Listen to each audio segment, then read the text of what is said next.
Sir, I'm going to be honest with you, the Mercedes dealership manager said, barely looking up from his computer screen. A car like this, it's not really in your range.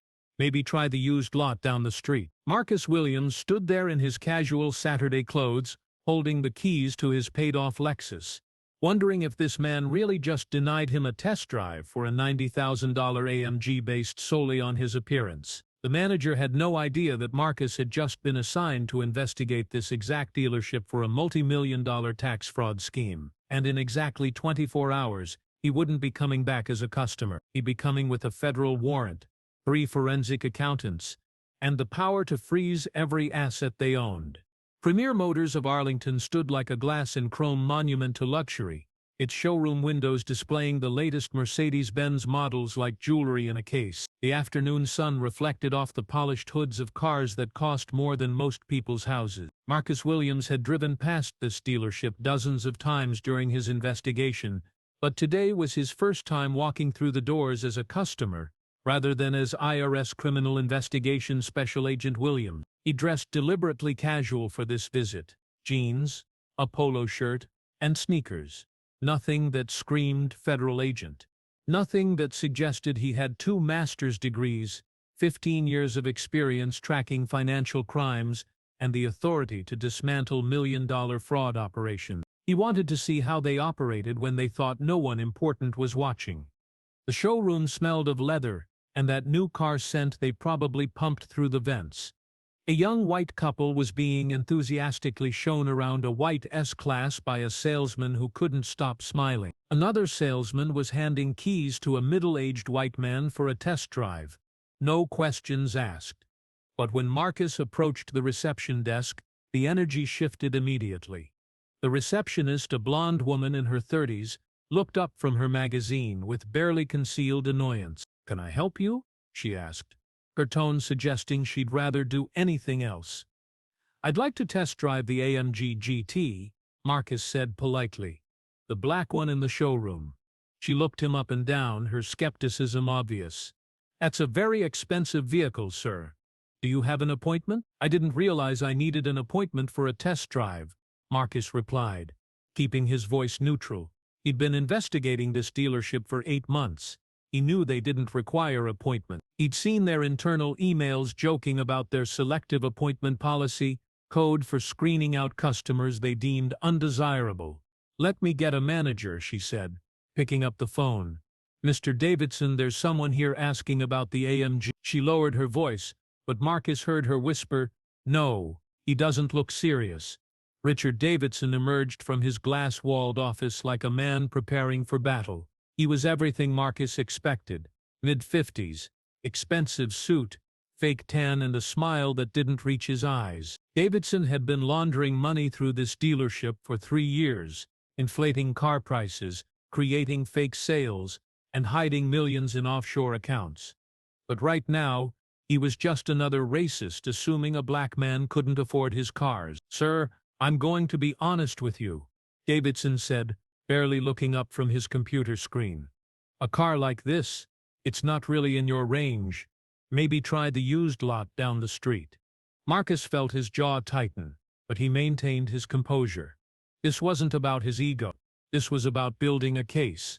"How do you know what my range is? You haven't asked about my income or checked my credit." Davidson's smile became condescending. "We've been in business for 20 years, sir. We can tell serious buyers from browse. The AMG GT starts at $90,000. That's before taxes, fees, and insurance. Perhaps something in the $30,000 range would be more realistic." "I'm interested in the AMG," Marcus insisted. "I'd like to test drive it." Davidson sighed theatrically. "Sir, we can't just let anyone drive these vehicles. Insurance liability. You understand. We need to verify financial capability first. Do you have proof of income, bank statements, credit score documentation?" Marcus noticed that the white couple was being handed keys to an S-Class without any such verification. The discrimination wasn't subtle. It was blatant, arrogant, and exactly what he'd expected from a business that thought it was untouchable. "So you're refusing to let me test drive the car?" Marcus asked, pulling out his phone and pretending to check messages while actually recording video. "I'm not refusing anything," Davidson said carefully, probably remembering discrimination lawsuits existed. "I'm simply explaining our policy. These are high-value vehicles. We need to ensure serious intent before allowing test drives." "And you've determined I'm not serious based on what exactly?"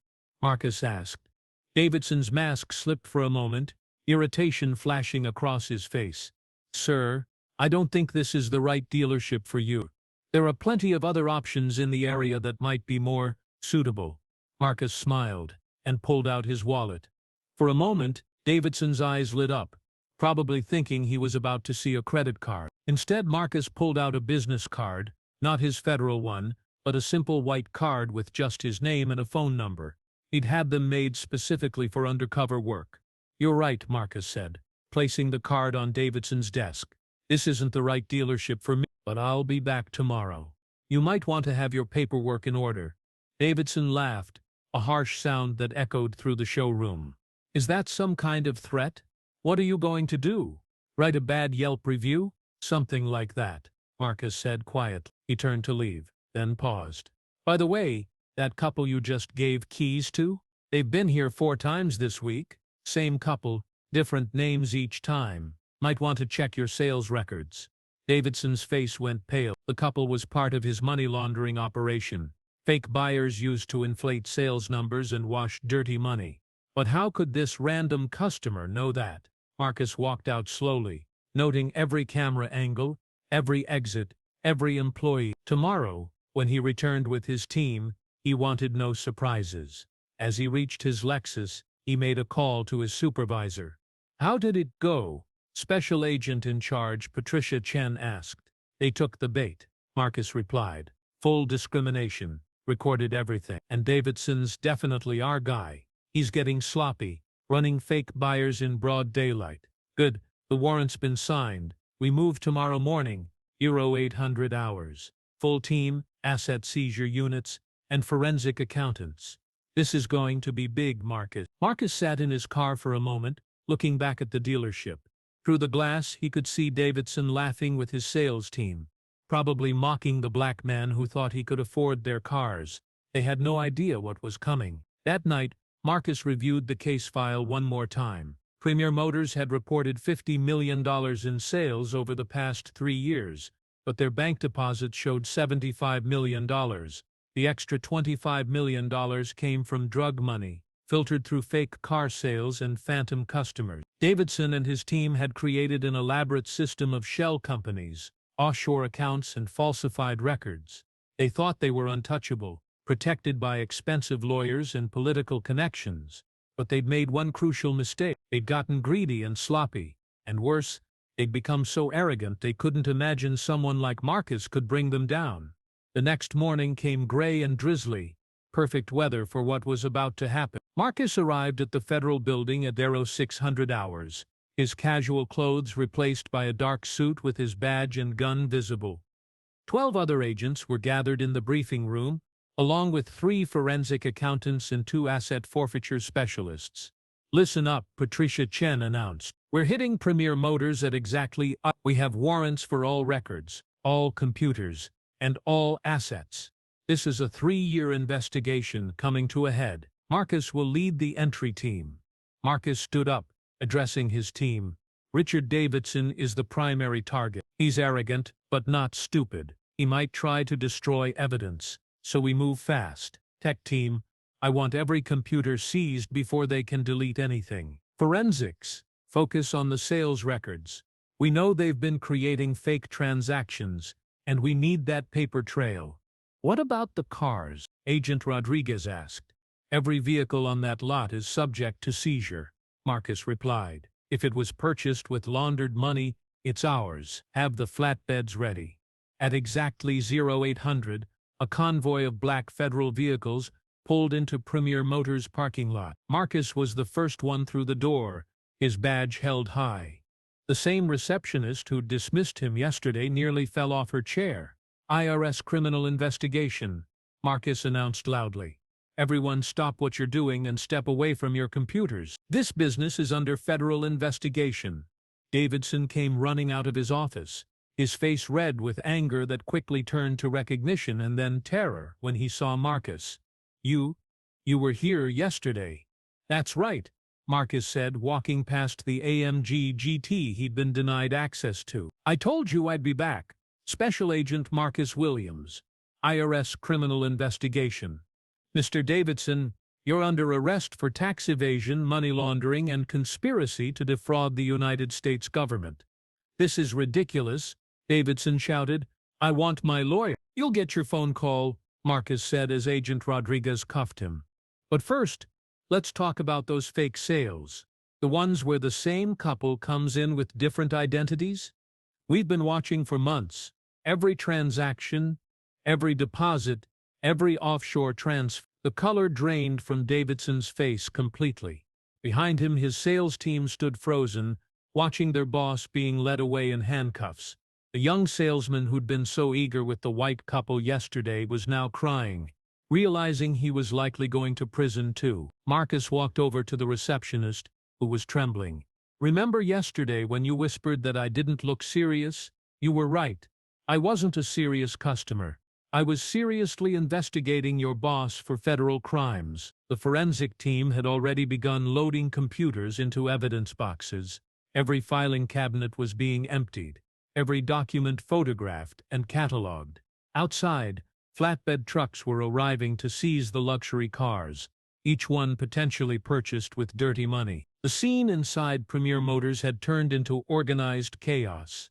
While Davidson was being processed, Marcus noticed something that made his blood run cold. The sales manager, Brett Coleman, was slowly backing toward his office, his hand reaching for something inside his jacket pocket. "Coleman, freeze!" Marcus shouted, his hand moving to his weapon. "Hands where I can see them." Coleman's hand emerged holding a phone, but Marcus saw his thumb moving toward the screen. "Drop the phone. Now!" Coleman hesitated for a fraction of a second too long. Agent Rodriguez tackled him from behind, the phone skittering across the marble floor.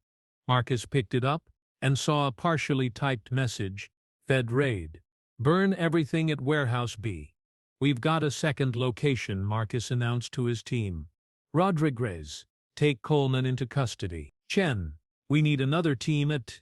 He scrolled through Coleman's contacts, finding an address labeled Warehouse B in an industrial district 15 miles away.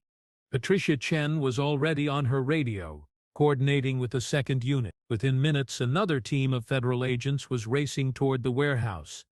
What they found there would expand the investigation far beyond luxury car sales. The warehouse contained not just financial records but also stolen vehicles, drugs, and weapons. Premier Motors wasn't just laundering money. It was a full-scale criminal enterprise hiding behind the facade of luxury retail. Davidson's discrimination against Marcus had inadvertently exposed an operation that reached into organized crime across 3 states. Back at the dealership, Marcus interrogated the staff one by one. Most were genuinely shocked, having no idea their workplace was a criminal front, but a few knew exactly what was happening, including the receptionist who'd dismissed him yesterday. "I need a lawyer," she said when Marcus sat down across from her in the back office they'd converted into a temporary interrogation room. "You'll get one," Marcus replied. "But first, let me explain your situation. Karen Phillips, we have you on tape participating in at least 12 fraudulent transactions. Each one carries a 5-year sentence. That's 60 years unless you cooperate." Karen's hands shook as she reached for the water bottle Marcus offered. "I didn't know it was that serious." Davidson said it was just creative accounting.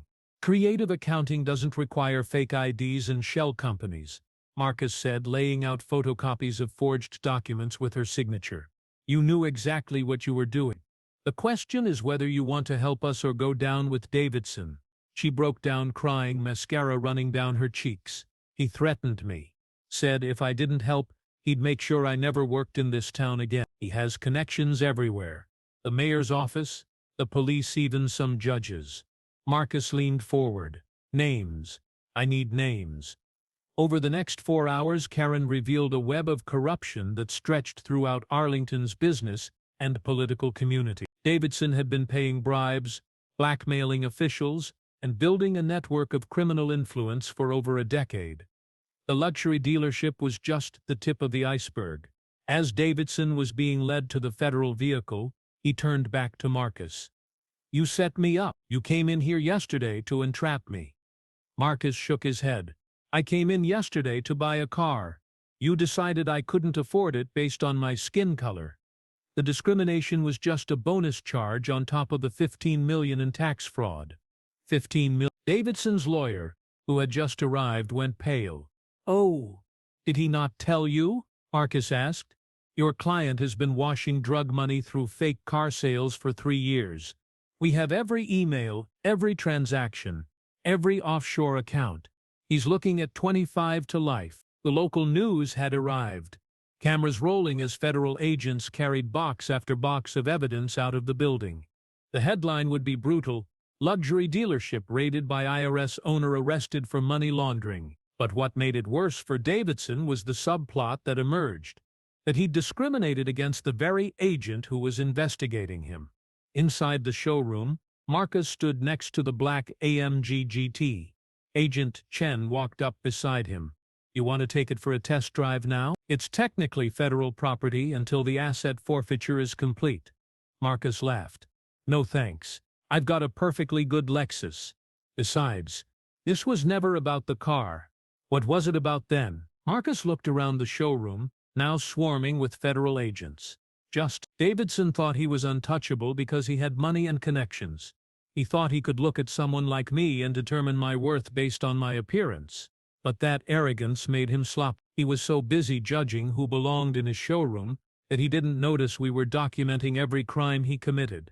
The investigation would take months to fully unravel. In the end, 17 people were arrested, including Davidson, his sales manager, his accountant, and several fake customers who were actually drug dealers using the dealership to clean their money. The total fraud amounted to $23 million over 5 years. Davidson was sentenced to 30 years in federal prison. His assets were seized, including his mansion, his yacht, and ironically, his own collection of luxury cars. The dealership was shut down permanently, the building eventually becoming a community center. At Davidson's sentencing, he tried one last time to play the victim. "Agent Williams targeted me because of personal animosity. He came to my dealership under false pretenses."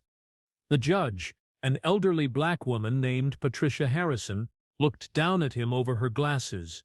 "Miss Davidson, Agent Williams came to your business as a customer. You chose to discriminate against him. The fact that he happened to be the federal agent investigating your crimes is what we call poetic justice. Your sentence stands." Marcus became something of a legend in the IRS Criminal Investigation Division. The story of how he was denied a test drive and returned with a federal warrant was told at every training session. It became a cautionary tale about how prejudice and crime often went hand in hand, and how arrogance could be a criminal's greatest weakness. 6 months later, Marcus received a letter at his office. It was from one of the salesmen at the dealership, a young man named Tyler who had been given immunity in exchange for testimony. "Agent Williams," the letter read, "I wanted to apologize for my part in what happened that day. I saw how Mr. Davidson treated you and said nothing. I knew it was wrong, but I was scared of losing my job. I've learned that staying silent in the face of injustice makes you complicit. Thank you for showing me that no one is above the law and that dignity matters more than commission checks. I'm now working at a nonprofit, helping former inmates find employment. It pays less, but I sleep better." Marcus kept that letter in his desk drawer, a reminder that justice wasn't just about putting criminals in prison. It was about changing systems, changing minds, and sometimes changing lives. The parking lot where Premier Motors once stood now hosts a farmer's market every weekend. Where luxury cars once sat with inflated prices, local farmers sell fresh produce at fair prices. Marcus drives by sometimes, not in an AMG GT, but in his reliable Lexus, and smiles at the transformation. The case became required reading at IRS training facilities, not just for its financial complexity, but for its lesson in investigation technique. "Never underestimate the power of prejudice to make criminals careless," became an unofficial motto. Davidson's discrimination had led him to reveal crucial information about his operation, thinking he was dismissing an unimportant customer. In his final report on the case, Marcus wrote, "Financial crimes often hide behind facades of respectability and success. The perpetrators believe their wealth and status make them immune to consequences. But justice doesn't check bank accounts or skin color. It only cares about the truth, and the truth always finds a way to surface, sometimes in the most unexpected ways." If this story resonated with you, remember that discrimination and crime often go hand in hand. Those who judge others by appearance rather than character often have their own character flaws to hide. Stand against prejudice, speak up for justice, and never let anyone determine your worth based on their narrow assumptions. Subscribe for more stories of justice served and truth revealed.